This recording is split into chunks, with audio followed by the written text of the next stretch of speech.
بسم اللہ الرحمن الرحیم۔ معزز ناظرین و سامعین کرام، السلام علیکم ورحمۃ اللہ وبرکاتہ۔ 5ویں صدی ہجری اور خلافت عباسیہ کا دور۔ گیلان کے ایک جنگل میں دریا کے کنارے ایک نوجوان عبادت میں مشغول تھا۔ آبادی سے دور تنہائی میں وہ یہاں اس لیے چلا آیا تھا کہ وہ یکسوئی سے اللہ تعالیٰ کی عبادت کر سکے۔ اس عالم میں نہ جانے کتنے پہر گزر چکے تھے۔ محویت ٹوٹی تو وہ اٹھ کر دریا کے کنارے ٹہلنے لگا۔ کئی روز سے اس نے کچھ کھایا بھی نہ تھا نہ پیا تھا۔ اتنے میں اس نے دیکھا کہ دریا کی مچلتی ہوئی موجوں کے دوش پر ایک خوش رنگ سیب بہتا ہوا آ رہا ہے۔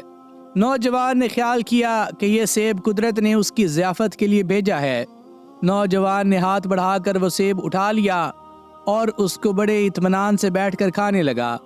لیکن سیب کھاتے ہی اسے ایک آواز آئی کہ اس سیب پر تمہارا کیا حق ہے؟ کیا تم نے اس سیب کے مالک سے کھانے کی اجازت لی تھی؟ نوجوان نے چاروں طرف دیکھا لیکن کوئی آواز دینے والا اسے دور دور تک نظر نہ آیا۔ اب اس نے جان لیا تھا کہ یہ تو ضمیر کی آواز ہے۔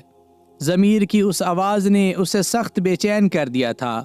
اس کی یہی خواہش تھی کہ وہ جلد از جلد سیب کے مالک کی خدمت میں پہنچے اور جیسے بھی ممکن ہو اس سے معافی طلب کرے اور ضمیر کی اس خلش سے نجات پائے جس نے اس کا سکون اور آرام غارت کر دیا۔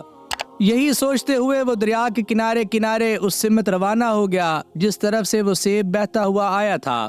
کافی دیر چلنے کے بعد آخر اسے ایک باغ نظر آیا جس کی سیبوں سے لدی ہوئی شاخیں دریا کی لہروں کے اوپر جھوم رہی تھیں۔ نوجوان کو یقین ہو گیا کہ وہ سیب جو اس نے کھایا ہے وہ اسی باغ کے مالک کی ملکیت تھا۔ اتنے میں اسے کچھ فاصلے پر ایک عمر رسیدہ شخص نظر آیا۔ اس کے دائیں ہاتھ میں تسبیح تھی اور ہونٹ ذکر الہی کے باعث مسلسل متحرک تھے۔ اس سفید ریش بزرگ کے نورانی چہرے نے نوجوان کے دل کو متاثر کیا اور اس کے قدم تیزی سے اس کی جانب بڑھنے لگے۔ قریب جا کر اس نے بزرگ کو سلام کیا اور پوچھا، اس باغ کا مالک کون ہے؟ سفید ریش بزرگ بولے، باغ کا حقیقی مالک تو اللہ تعالیٰ ہے، لیکن اس نے اپنے فضل سے مجھے یہ ذمہ داری سونپی ہے کہ میں اس باغ کی دیکھ بھال کروں اور اس کے خوش ذائقہ میووں سے فائدہ اٹھاؤں۔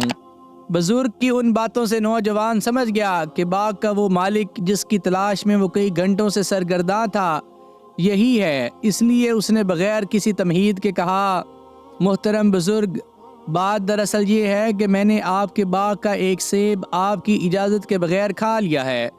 اب چاہتا ہوں کہ جس طرح بھی ممکن ہو اس کی قیمت چکاؤں اور ضمیر کی اس خلش سے جس نے مجھے بے چین کر رکھا ہے نجات پاؤں۔ بزرگ نے سر سے پاؤں تک اس خوبصورت نوجوان کو دیکھا۔ اس کے روشن چہرے پر بے پناہ نور تھا۔ وہ فوراً بھانپ گیا کہ یہ راہ حق کا مسافر ہے اور اسے اللہ نے تربیت کے لیے ان کے پاس بھیجا ہے۔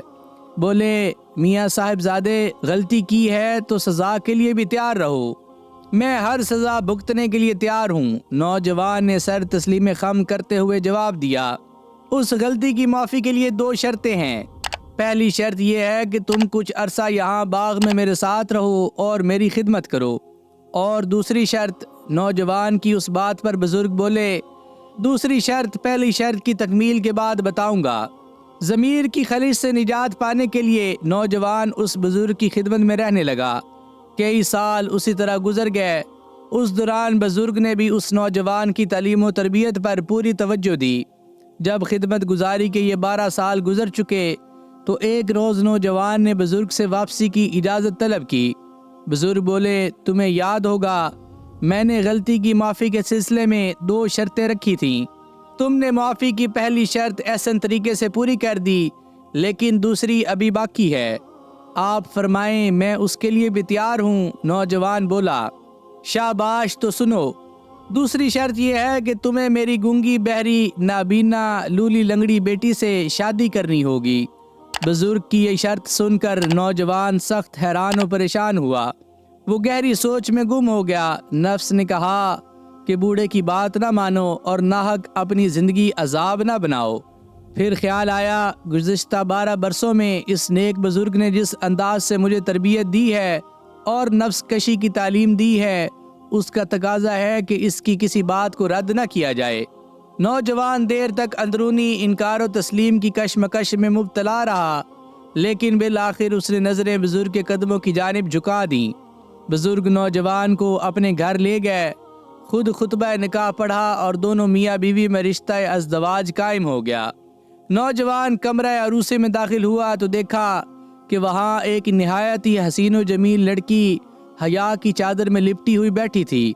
نوجوان اسے دیکھتے ہی الٹے پاؤں واپس آ گیا اور بزرگ کی خدمت میں حاضر ہو کر کہا، یا شیخ، میری دلہن میں تو آپ کی بیان کردہ کوئی بات نہیں ہے۔ بزرگ مسکرائے اور فرمایا، میاں صاحب زادے، الفاظ کے معنوی پہلو بھی تو ہوتے ہیں۔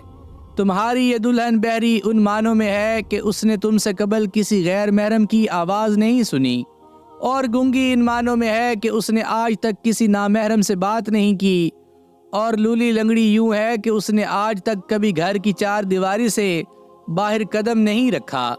نوجوان حیرت سے بزرگ کا منہ دیکھتے رہ گئے۔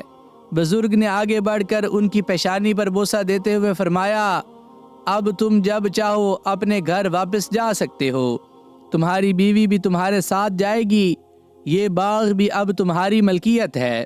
ضمیر کی خلش پر 12 سال تک اس بزرگ کی خدمت میں رہنے والے نوجوان کا نام سید موسیٰ ابن عبداللہ تھا، جو بعد میں اپنی زوجہ محترمہ سیدہ فاطمہ ام الخیر کے ساتھ گیلان کی قصبہ نیف میں رہائش پذیر ہو گئے، جن کے بطن سے اسلام کا وہ عظیم فرزند پیدا ہوا جن کو دنیا آج شیخ سید عبد القادر جیلانی کے نام سے جانتی ہے، اور وہ بزرگ جنہوں نے 12 برس تک ان کی تعلیم و تربیت کا فریضہ انجام دیا تھا، سید عبداللہ سومئی تھے۔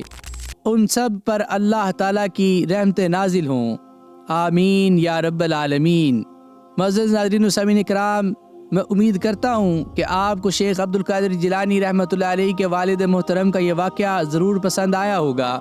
اگر آپ کو اس چینل پر پیش کی جانے والی ویڈیوز پسند آ رہی ہوں تو اس چینل کو لائک، شیئر اور سبسکرائب ضرور کر دیجیے گا، اور ساتھ دیے گئے بیل کے آئیکن کو بھی دبا دیجیے تاکہ آگے آنے والی مزید دلچسپ ویڈیوز آپ تک پہنچتی رہیں۔